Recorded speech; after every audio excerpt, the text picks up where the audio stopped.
Swallowing, I ducked back inside the shop, grabbed the water and bucket I kept beside the door and dragged it out.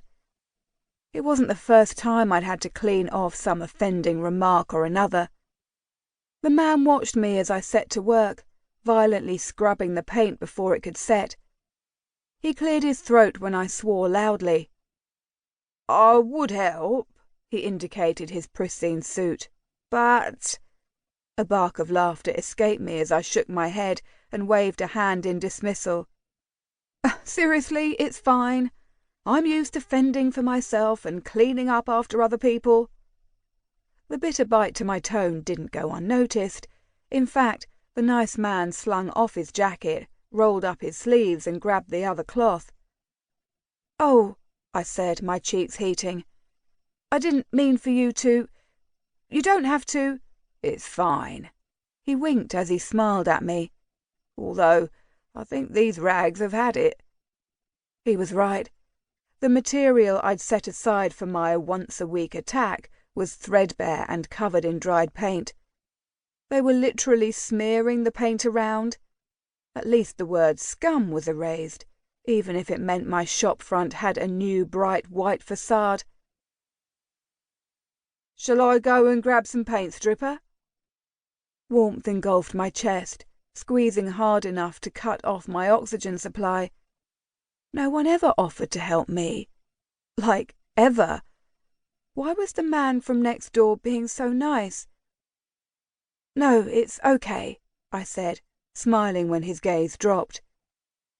His hopes of coming to my rescue had been dashed in seconds. Wait, what would he want from me in exchange? My hands clenched into fists as I shook the thought away. My brother had berated me for always expecting the worst. Not that he could talk, considering it was his fault I had the word scum painted across my shop in the first place. "I mean," I started, extending my hand as the man went to step back, "I have some inside." His gaze skipped down my frame, his eyes becoming hooded as his throat bobbed. Did he just check me out? Great.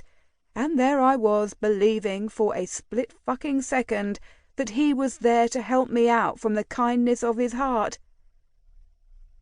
"Sis!" The shout startled the man, and he dropped his gaze, mumbling a quick goodbye before shooting away, without even a backward glance. Drake approached, his wide eyes darting before he studied the man's back as he disappeared around the corner and into the next lane. The cobbled walkway was dark, the sun hidden behind the buildings. Brighton had a mishmash of lanes that connected together.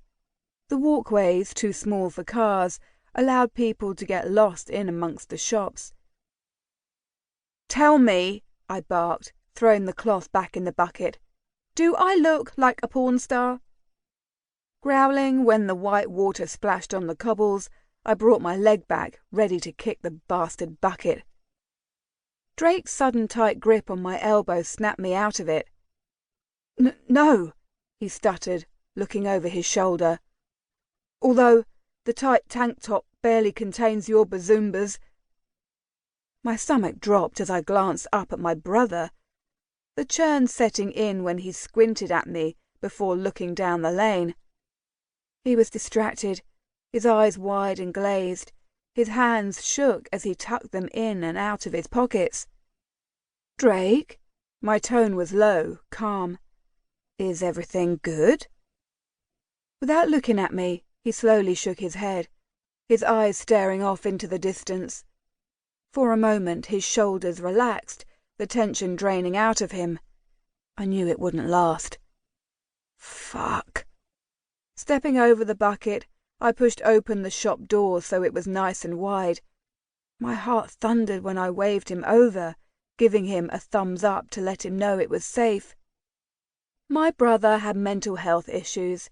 His sharp brain sometimes produced too many chemicals, resulting in episodes of paranoia. "Shall we go inside?" I offered. His quick nod of the head was followed by a sharp intake of breath as we entered the shop, and I closed the door quietly.